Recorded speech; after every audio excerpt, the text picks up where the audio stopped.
Welcome back to Books Arena, where stories are more than just words, they are experiences. Today, we are diving into a story that will keep you questioning what is real, what is true, and who you can trust. A story that explores the darkness behind perfect marriages and perfect smiles. We present to you the audiobook of Gone Girl by Gillian Flynn, a psychological thriller that has captivated millions of readers and inspired a blockbuster film. This is not just a murder mystery. It is a deeply layered narrative about manipulation, media, love, betrayal, and the lies we tell others and ourselves. It pulls back the curtain on the image of the ideal couple and forces us to confront the uncomfortable truths that lie beneath. At the heart of Gone Girl is a husband and wife, Nick and Amy Dunn. On the surface, they are attractive, intelligent, and seem to have it all. But when Amy suddenly goes missing on their 5th wedding anniversary, the picture-perfect image begins to crack. The media turns its lens on Nick. The police begin digging. Secrets come out. And suddenly, you are not sure who to believe. Gillian Flynn constructs this novel with expert precision, using a dual narrative style, flipping between Nick's present-day point of view and Amy's diary entries. This gives readers a shifting, unreliable perspective that keeps us on edge from the very first chapter. In this audiobook, we will explore the story in 7 parts, followed by a final reflection. Along the way, we will connect the fiction to real-life patterns, the way media influences public opinion, how relationships can twist under pressure, and how perception can often be more powerful than truth. So grab your headphones, settle in, and prepare yourself for a suspenseful ride through the secrets of a marriage. This is Gone Girl. This is Books Arena. Let us begin. Part 1, The Disappearance. It all begins on the morning of July 5, Nick and Amy Dunn's 5th wedding anniversary. A morning like any other, in a quiet suburban town of North Carthage, Missouri. Nick arrives home to find something terrifying. His wife, Amy, is missing. There is no note. There are signs of a struggle. The iron is still hot. The front door is wide open. The cat is outside. And Amy is gone. Nick calls the police. What starts as a simple missing persons report quickly unravels into something much darker. The cops arrive. They look at the broken glass table, the bloodstains, and Nick's strangely calm behavior.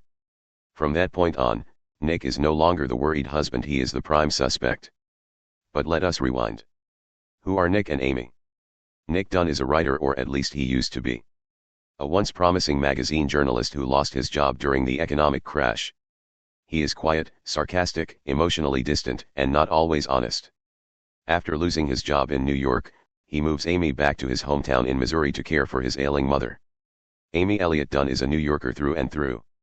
Raised by wealthy psychologist parents who built their careers on a children's book series called Amazing Amy, loosely based on her life. Amy is intelligent, beautiful, and complicated. Her diary entries reveal a witty, loving, but slowly unraveling woman, a woman struggling in a marriage that has lost its spark. In their early days, Nick and Amy seemed perfect for each other. They were witty, charming, and matched each other's sarcasm with ease. But slowly, real life caught up. Job losses, relocation, financial stress, and unmet expectations began to eat away at their connection. Resentments formed. Lies crept in. Gillian Flynn brilliantly alternates between Nick's present-day narration and Amy's past diary entries, giving us 2 perspectives on the same relationship, and they do not match. Where Nick paints a cold, controlling Amy, Amy's diary shows a woman slowly pushed to her emotional limit. It makes the reader, or in this case, the listener, constantly question the truth. Is Nick hiding something? Or is Amy? The media quickly gets involved, turning Amy's disappearance into a national headline. Her parents fly in, holding press conferences. Volunteers organize search parties. Nick stands awkwardly beside Amy's missing poster, holding up a smile that seems forced. And the public does not buy it. TV pundits, news anchors, and social media influencers begin tearing into him. Why is Nick so calm? Why does he not seem heartbroken? Why did he not know his wife's blood type? Why did he smile in front of the cameras? Nick starts looking more and more guilty, even to the people closest to him.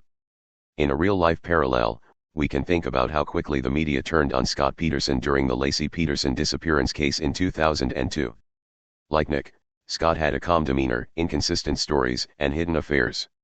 He became a villain in the public eye before a trial even began. Harari, in Sapiens, taught us how shared stories and public belief shape history, and here, Flynn shows us how public perception shapes justice. Back in the novel, Nick's sister Margot, nicknamed Go, is one of the only people who believes in him. She urges him to be honest, especially when the police begin searching his computer, his credit card statements, and his phone records. And then the truth starts to leak. Nick is having an affair. A secret 23-year-old student named Andy. Beautiful, wide-eyed, and dangerously young. It is the betrayal that turns suspicion into belief. If Nick could lie to everyone about this, what else is he hiding? But even then, there is something off. Nick is flawed. He is selfish. But is he capable of murder? Amy's diary entries continue to give us glimpses into their marriage. She describes a man who grew cold, who frightened her, who may have hurt her. The tension is rising. The police find more and more strange clues: a forged credit card, a life insurance policy, and a box in the woodshed filled with suspicious items. The final piece is the anniversary treasure hunt. Every year, Amy sends Nick on a scavenger hunt across the city, clues that lead to meaningful places in their relationship. This year's clues take on new meaning. They hint at secrets Amy knew, lies she uncovered, and a dark game she may have been playing long before her disappearance. Gillian Flynn masterfully constructs this part of the story like a puzzle. Every scene raises more questions than it answers. Is Nick being framed? Did Amy plan this? Is she dead? Missing? Or worse, watching? By the end of this part, we are not sure what kind of story we are even in. Is it a murder mystery? A relationship drama?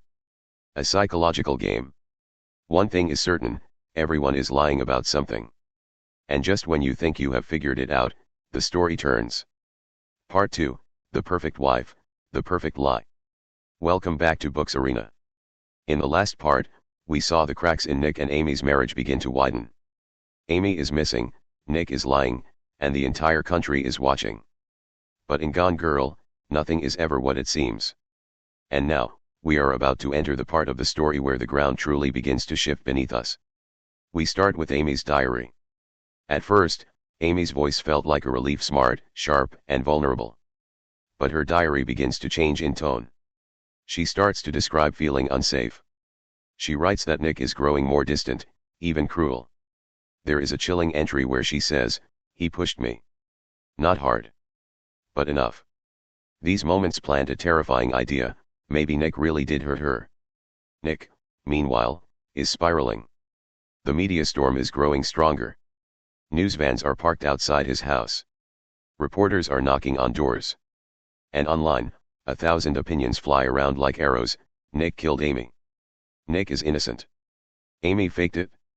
This is a mirror to how our real world often functions now, where online speculation can become more powerful than actual evidence. There is a powerful real-life example in the Meredith Kercher case, where the suspect, Amanda Knox, was tried by the media as much as by the courts. Her facial expressions, her behavior, even how she smiled, were dissected and judged. Just like Nick. But now, we hit the turning point in Gone Girl. And if you are listening for the first time, this is your spoiler warning. Halfway through the book, Gillian Flynn flips the narrative completely. We discover something shocking. Amy is not dead. She is alive. And she planned everything. Her diary? Fake. Every word carefully crafted. Amy created a fictional version of herself to frame Nick for her murder. Why? Because she found out about his affair. Because she believed he had stopped loving her. Because she wanted revenge, and she wanted it to be perfect. Amy is not just smart. She is terrifyingly meticulous. She created a false trail, staged a violent crime scene, planted misleading clues, forged her own diary, and even faked her own disappearance. She went into hiding, convinced that the police would eventually charge Nick with her murder.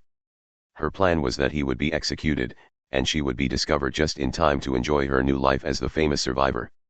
It is a jaw-dropping twist, not just because it shocks the reader, but because it makes you question everything you thought you knew. Amy calls this her cool girl monologue, one of the most famous parts of the book. She says that women are trained to be whatever their partner wants. Cool girls love football, drink beer, never complain, stay sexy and sweet forever. And Amy tried to be that woman for Nick until she realized it was a lie. Her anger, her plan, her entire twisted revenge, it comes from the way she feels erased in the relationship. This moment resonates with many listeners and readers. In real life, many people, especially women, struggle with the pressure to perform a version of themselves that pleases others, even if it means losing who they really are. Amy takes this idea to the extreme. But that is what Gone Girl does best. It takes normal, real emotions, resentment, betrayal, loneliness, and stretches them into psychological warfare. Meanwhile, Nick realizes he has to play her game. He begins to suspect that Amy is still alive. He picks up on the clues in her treasure hunt, rereads her diary entries, and begins to understand how carefully she set him up. So what does he do? He goes public. On national television, Nick gives an emotional interview. He apologizes to Amy. He admits to being a bad husband. He says he loves her, misses her, and wants her back. But deep down, he is trying to draw her out. Nick knows Amy better than anyone else, and he knows she will not be able to resist seeing her story unfold. And he is right. Amy, while hiding in a rundown motel under a fake name, watches the interview. At first, she is angry. Then, she is intrigued. She misses being admired. She misses Nick being the man she wanted him to be. And slowly, her plan begins to crack. However, her time in hiding is not easy. She meets dangerous people. Her money is stolen. She realizes that life on the run is not the glamorous freedom she imagined. And suddenly, returning to Nick, the man she wanted to destroy, becomes the safer option. In this part of the book, we begin to realize Amy is not a victim. Nick is not a hero. They are both deeply flawed, dangerous people, locked in a toxic relationship that has gone far beyond repair, and yet neither of them can seem to walk away. This is not a love story. This is not a whodunit. This is a war between two people who know each other too well and cannot stop playing the game.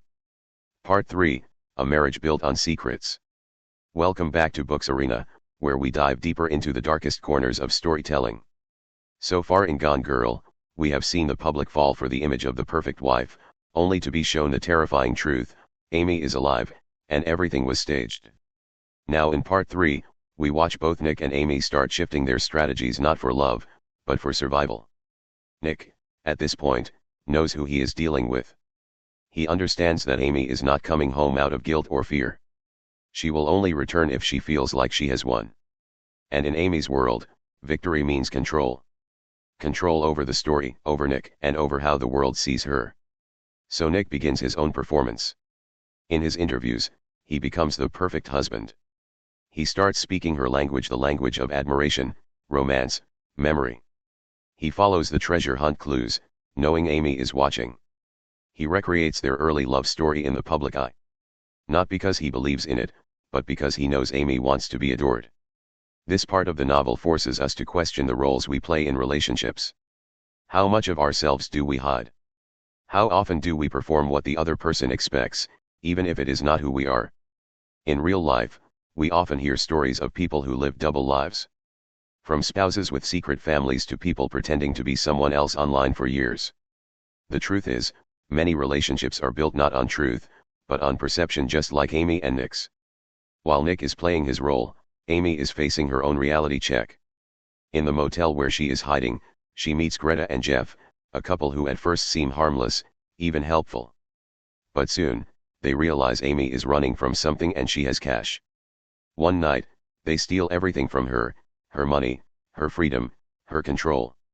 For someone like Amy, who has always been 10 steps ahead, this moment is a harsh reminder: life is not a story you can write perfectly.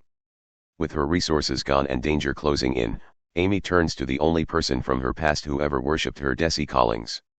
Desi is a wealthy, obsessive ex-boyfriend who never truly let Amy go. He once tried to take his own life when she broke up with him. Amy knows that Desi's love is suffocating, but also useful. She contacts him, faking tears, bruises, and terror, and he rescues her, taking her to a heavily secured lake house, away from the world. Now, Amy is no longer in control. Desi is generous but possessive.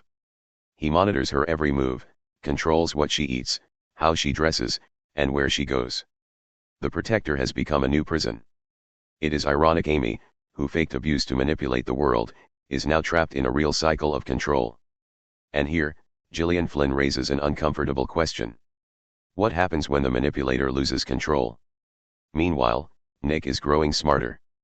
He hires Tanner Bolt, a high-profile defense lawyer who specializes in managing public perception. Tanner knows how to spin the media, how to win over juries, and most importantly how to handle a story that makes no sense. He does not believe Nick is innocent, but he believes Nick can be saved. Tanner coaches Nick on how to present himself humble, honest, remorseful. He tells him the truth is not always what wins, what matters is what people are willing to believe. This is eerily similar to modern-day media trials. Think about celebrities or political figures involved in scandals. Sometimes, truth is less important than branding. A well-timed apology, a touching interview, or a viral clip can reshape public opinion faster than facts. Nick is learning how to perform, just like Amy. Now, the story is a chess game, move after move, strategy after strategy. Amy knows she cannot stay locked in Desi's house forever. Nick knows Amy is watching, judging his every action.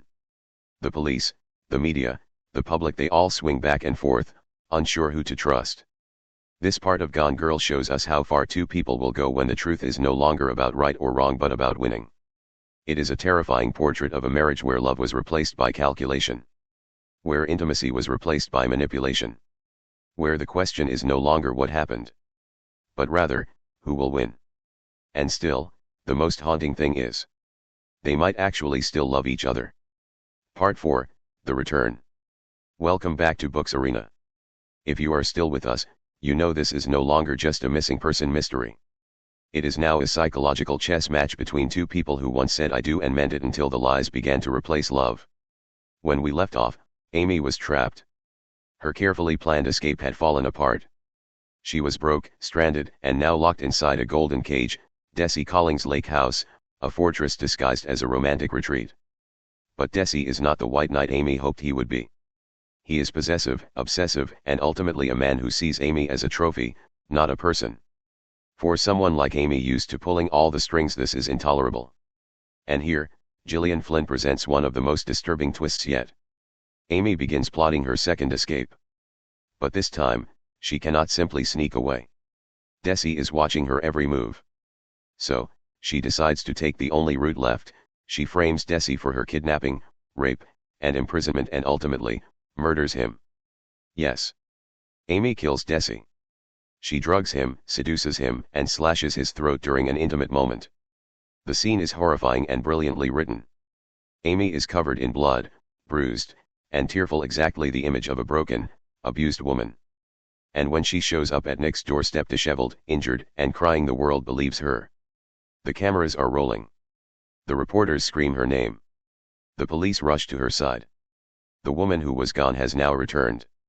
And Nick? He plays along. Even though he knows the truth that Amy killed Desi, that she staged the entire disappearance, that she framed him for murder, he hugs her in front of the cameras. He carries her across the threshold. He plays the part of the relieved, devoted husband. Because now, they are locked together forever. This moment is the heart of Flynn's commentary, how performance can override reality. How easily the public can be fooled when given a simple story: the victim wife, the devoted husband, the happy ending. It is what people want to believe. In real life, we have seen similar event stories that looked one way at first, only to be revealed as something much darker later. From Jussie Smollett's staged attack to Elizabeth Holmes' There Ain't Us fraud, the truth often unravels long after the spotlight has moved on. But Flynn takes it even further. Because once Amy is home, the truth does not matter at all. The police are suspicious, the timeline is off, the details are shaky, but Amy is too good. She has cleaned up the evidence, given them a dead man, and a perfectly tragic story. And worst of all, she is pregnant. Yes, Amy has inseminated herself with Nick's previously frozen sperm, kept from when they were trying to conceive years earlier to bind him to her permanently. Now, Nick is trapped. Publicly, he cannot walk away without looking like a monster. Privately, he cannot leave his unborn child to be raised by someone capable of such cruelty. In this part of the story, Flynn explores the horrifying idea that love is not always the opposite of hate. Sometimes, the two can exist side by side. Nick and Amy know each other completely. Their worst fears, their deepest flaws, their darkest secrets, all of it is out in the open. And somehow, that intimacy keeps them together. They begin to settle into their old routines. They do interviews together. Write a memoir. Give the world a story that shines bright on the surface and rots underneath. Nick tries to expose her. He writes a tell-all manuscript, one that could ruin her, but he never publishes it. In the end, he does not leave. He stays. Whether it is out of fear, love, or obligation to the child, we are never fully told. And Amy? She wins. Not just because she gets away with murder. Not just because she avoids justice. But because she writes her own story, from start to finish, and everyone else, Nick included, is trapped in it. It is a brutal truth: not every villain gets punished. Not every hero is innocent. And sometimes, the scariest thing is not being alone, it is being with someone who knows exactly who you are and stays anyway. By the end of this part, Gone Girl becomes more than a thriller. It is a commentary on marriage, identity, and performance, on how people wear masks not just for the world, but for each other. And sometimes, those masks become their real faces. Part 5, The Prison Called Home. Welcome back to Books Arena. We have reached a chilling phase in the story, not the aftermath of a crime, but the beginning of a life sentence in a marriage built on lies, betrayal, and survival. Amy has returned. Desi is dead. And now, the world has embraced the fairy tale. But behind closed doors, the truth simmers like a slow poison. Nick knows Amy is a killer. A liar. A master manipulator. And yet, he is still there under the same roof, eating breakfast at the same table, watching the woman who nearly destroyed his life pretend to be his loving wife. This is no longer a thriller. This is a psychological prison. Nick is no longer trying to escape punishment, he is trying to escape Amy's version of reality. In interviews, Amy is polished, measured, tearful in just the right moments. She tells the world that Desi kidnapped her, abused her, held her hostage. She paints herself as the ultimate survivor. And the public eats it up. It is a powerful critique of how society consumes female trauma, how easily a beautiful, intelligent woman can manipulate the narrative if she knows the right language. Amy has studied it. She knows what the media wants. She knows how to sell pain. We see this in the real world constantly. Some stories rise not because they are true, but because they are told in a way that fits what people want to hear. It is not about justice, it is about performance. Nick watches this happen in real time. He cannot expose her. The police have no evidence. And worse, Amy is now pregnant. And this is not a false alarm. She has truly, biologically made sure she is carrying his child. She used a sample they had stored during fertility treatment without his consent to ensure he could never leave. It is not just manipulation. It is entrapment. Now, even if he escapes Amy, he can never escape her child. Nick's thoughts become darker. He starts to imagine what it would take to leave. He dreams of writing a tell-all memoir. He outlines the entire truth from Amy's diary forgery to her staged disappearance to Desi's murder. And for a moment, we see Nick as a man ready to fight back. But when Amy reads the draft, she smiles. She tells him, "If you ever publish this, I will destroy you." And she can. She is smart. Careful. She knows how to play the long game. Nick realizes that exposing her would mean losing his child either legally or emotionally. The public would never believe him over Amy. And if he leaves, Amy wins in a different way. She keeps the child, the house, the story. So he stays. This section of the book turns the idea of domestic bliss into something horrific. It is a home filled with smiles, interviews, hand-holding, and silent battles over power. Nick begins to adapt. He learns when to compliment her.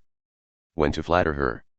He plays the part of the perfect husband not because he loves Amy, but because he understands something terrifying: this is his life now. This raises uncomfortable questions about marriage and long-term relationships. How many couples stay together not out of love, but because it is easier than leaving? How many people perform their lives just to maintain peace? In one scene, Amy tells Nick, "We're so alike. We deserve each other." And the scary part? She is right. Because Nick is not innocent. He was unfaithful. He lied. He resented Amy, ignored her, belittled her. He became the very thing she feared, and in turn, she became his worst nightmare. It is a mutual destruction pact disguised as love. This is what makes Gone Girl so haunting. It is not about a villain and a victim. It is about two people who bring out the absolute worst in each other, and who are too broken or too clever to walk away. Their child is born. A baby boy. A new beginning or a new weapon, depending on who you ask. Nick looks at the child and feels hope. Maybe he can protect this innocent life. Maybe he can break the cycle. But he also knows that child is being raised in a house of lies, a house where both parents are pretending to love each other for the sake of something they barely understand. Nick makes a final decision: he will stay. He will raise his son. He will outlast Amy, one day at a time. And Amy? She has everything she ever wanted. Her husband. Her baby. Her happy ending. And she knows she will never be punished for what she did. This part of the story reminds us that evil is not always loud or obvious. Sometimes, it smiles at you across the dinner table. Sometimes, it kisses you goodnight. Part 6, Love, Lies, and Lifelong Sentences. Welcome back to Books Arena. We are nearing the conclusion of Gone Girl, a novel that started with a simple question: what happened to Amy Dunn? And turned into one of the most haunting portraits of marriage ever written. In this part, we no longer follow a murder case.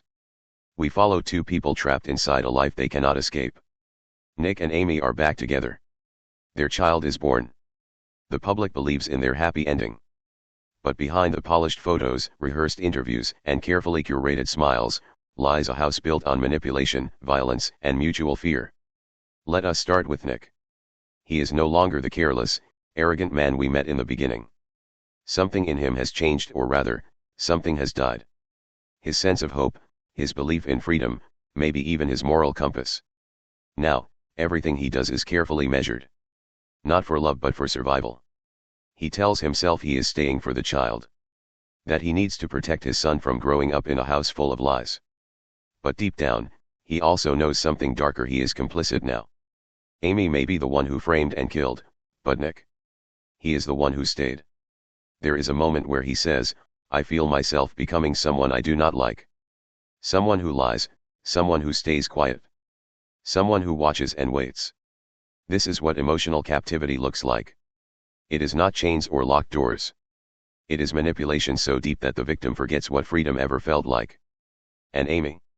She is thriving. She has written a book about her ordeal. She has been praised as a survivor, a hero, a brilliant wife and mother. She controls the narrative, the money, the house, and now, the child. She basks in the admiration of the public.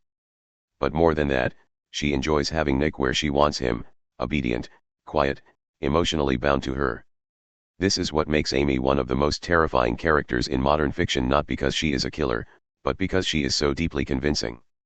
She can lie, murder, manipulate, and still play the role of the perfect wife better than anyone else. And in doing so, Flynn asks us a terrifying question: what if the person who knows you best is also the person who can destroy you completely? In real life, we hear stories of toxic relationships, partners who control through guilt, gaslighting, or quiet intimidation. What makes Gone Girl so powerful is that it does not just show a toxic relationship, it shows two people who willingly live inside one. And here is the hardest truth of all: Nick and Amy might actually be right for each other. Yes, they are destructive. Yes, their love is warped. But in a twisted way, they understand each other better than anyone else ever could. Amy tells Nick, "We are the same. We deserve each other." And Nick does not argue. He accepts it. Because to walk away would mean exposing his child to Amy without him there to protect. It would mean destroying the public image he has helped rebuild. And most importantly, it would mean admitting defeat. So they stay. They go to interviews. They attend book signings. They raise their child. And the world around them believes in the fairy tale: two people torn apart and brought back together by fate. But we, the readers, the listeners here at Books Arena, know better. We know this is not love. It is something more dangerous, a perfect lie that has become so convincing, even the liars believe it. Gillian Flynn ends the novel not with a death or an escape, but with a quiet surrender. Nick and Amy remain together, not out of romance, but because neither of them knows how to be anything else. It is unsettling. It is honest. It is unforgettable. This part forces us to think, what does a happy ending really mean? Is it peace? Truth? Justice? Or simply the appearance of stability no matter the cost? Because sometimes, the scariest thing is not the monster outside your house. It is the person who sleeps next to you, smiles across the table, and knows exactly what to say and exactly what to hide. Part 7, The Truth Beneath the Surface. Welcome back to Books Arena. We have followed the twisted path of Nick and Amy Dunn, from the disappearance to the deceit, from murder to manipulation. Now, as we close the final chapter of Gone Girl, we must ask, what is the story truly about? At first glance, Gone Girl is a mystery. A thriller. A whodunit with a missing wife, a suspicious husband, and a deadly plot twist. But look deeper and you will see something far more unsettling. This is a mirror, held up to modern relationships, gender roles, media culture, and the masks we wear to survive. Let us start with marriage. Nick and Amy are not just a toxic couple. They are a reflection of a truth many couples fear to admit, that over time, people stop being who they were when they first met. Nick once loved cool girl Amy, fun, sexy, laid back, and effortless. But Amy admits she faked that version of herself to win his heart. Once married, she stopped performing and Nick started to withdraw. He became lazy, distant, unfaithful. So Amy punished him in the most extreme way. This is not to justify her actions, but to understand them. Flynn forces us to ask, how much of our love is real, and how much is performance? Do we love people, or do we love the version of them they show us? And what happens when they stop pretending? That question lingers over the entire book. Next, we confront the role of the media. When Amy goes missing, the media does what it always does: it creates a story. The beautiful missing wife. The cold, lying husband. The candlelight vigils. The hashtags. The morning news features. It is not about justice. It is about entertainment. Real-life cases have shown us the same. From the O.J. Simpson trial to Amanda Knox, the media has always played a major role in shaping public opinion long before a courtroom makes its decision. Amy understands this. She uses it. She becomes the victim America wants. And when she returns bloodied, bruised, and rescued, she gives them the fairy tale they crave. The public never questions her story. Because it fits the narrative. And Nick? He becomes part of that performance too. This is where Flynn's storytelling becomes deeply satirical. She is not just writing about two people, she is writing about us, the readers, the watchers, the world that buys into appearances without asking what lies beneath. Another powerful theme is the question of power and control. Nick cheats. Amy frames him. Nick threatens to expose her. Amy traps him with a child. Their relationship becomes a war not of love, but of leverage. And through this battle, Flynn exposes the terrifying idea that some people do not want love, they want dominance. They want to win. In real life, relationships break down for many reasons: trust, communication, resentment. But in Gone Girl, the breakdown is turned into a weapon. Each person uses the other's vulnerabilities to gain the upper hand. What makes this so chilling is how quiet it becomes by the end. There is no final explosion. No courtroom drama. No public collapse. Nick and Amy simply return to their home. They raise their child. They give interviews. They write books. They look like everyone else, and that is the scariest part. Because Flynn is saying, these people could be your neighbors, your co-workers, your family, or even, you. Finally, we come to the lasting message of Gone Girl. It is not about solving a crime. It is about recognizing the lies we live with. The lies we tell ourselves. The roles we play. The truths we bury. The people we become, not because we want to, but because we think we have to. Amy is not just a villain. She is a symbol of a woman who felt invisible, underestimated, and discarded, and who decided to reclaim control in the most horrifying way possible. Nick is not just a victim. He is a symbol of the man who wanted fantasy over reality, who ignored the depth of his partner until it was too late. In the end, they both deserve each other. Not because they are soulmates, but because no one else would survive them. As the final pages close, Gone Girl leaves us disturbed, thoughtful, and slightly paranoid. It reminds us that what you see is never the full story. That sometimes, the most dangerous people are the ones who know you best. And here, on Books Arena, that is what we aim to uncover: stories that entertain, yes, but also reveal truths we often try to ignore. Thank you for joining us through this dark, unforgettable journey. If you found this story gripping, shocking, or even unsettling, Do not forget to subscribe to Books Arena. There are many more stories waiting, and some of them might just change how you see the world. Until next time. Stay curious. Stay aware. And never underestimate the power of a well-told lie.